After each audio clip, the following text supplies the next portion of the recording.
ថ្ងៃនេះគឺខ្ញុំចេញវីដេអូមួយសំខាន់បាទសម្រាប់បងដែលធ្វើដំណាំចន្ទីណា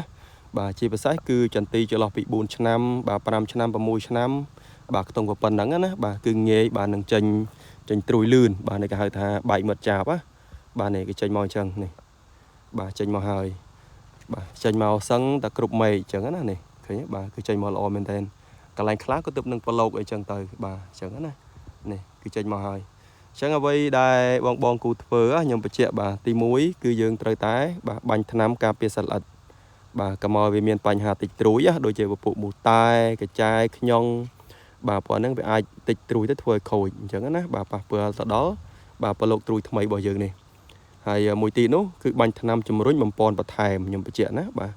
គឺពពួកអរម៉ូនជំរុញត្រួយថែត្រួយនេះឲ្យលូតលាស់បានលឿនល្អអញ្ចឹងណាបាទអញ្ចឹងបើសិនចង់បានផ្កាលឿនខ្ញុំបញ្ជាក់ណាបើសិនចង់បានផ្កាលឿននេះយើងត្រូវថែឲ្យប្រឡូកត្រួយនេះបាទឲ្យចេញបានលឿនមកអាចចន្លោះខ្ទង់20ថ្ងៃឬក៏25ថ្ងៃទៅបាទបន្ទាប់មកទៀតយើងបាញ់ថ្នាំទិញផ្កាតែម្ដងអញ្ចឹងណាបាទប៉ុន្តែក្នុងការបាញ់ថ្នាំទិញផ្កានេះបាទត្រូវតែប្រើអរម៉ូនរៀងខ្លាំងដែរអញ្ចឹងណាបាទទើបអាចទិញផ្កាបានអញ្ចឹងផ្កាអាចនឹងមានចន្លោះខ្ទង់បាទចុងខែ11បាទបញ្ជាក់ណាព្រោះឥឡូវនេះចូលខែ10ថ្ងៃទី18ទៅហើយអញ្ចឹងវារឿងយឺតអញ្ចឹងណាបាទអញ្ចឹងផ្កាអាចនឹងចូលចុងខែ11ទើបអាចទិញផ្កាបានអញ្ចឹងណាបងខ្ញុំបញ្ជាក់នេះបាទប៉ុន្តែសំខាន់គឺការថែប្រឡូកត្រួយឲ្យមួយនេះបានសិនបាទនេះប្រឡូកត្រួយនេះណាបាទយើងថែបានសិន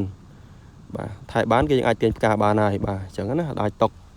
បាទຕົកចោលទេខ្ញុំបញ្ជាក់បើសិនតែយើងនៅຕົកចោលអញ្ចឹងគឺខាតបងច្រើនមែនតើបាទនេះចេញមកហើយនេះអញ្ចឹងណានេះបាទចេញមកបន្តិចអញ្ចឹងណាបាទនេះ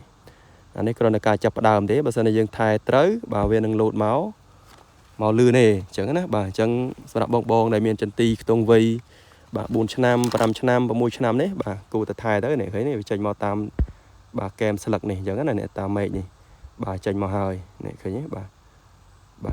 ឃើញទេបាទគឺចេញមកហើយអញ្ចឹងយើងថែទៅបាទថែឲ្យតែបានទៅអញ្ចឹងចន្លោះខ្ទង់20ថ្ងៃជាងអី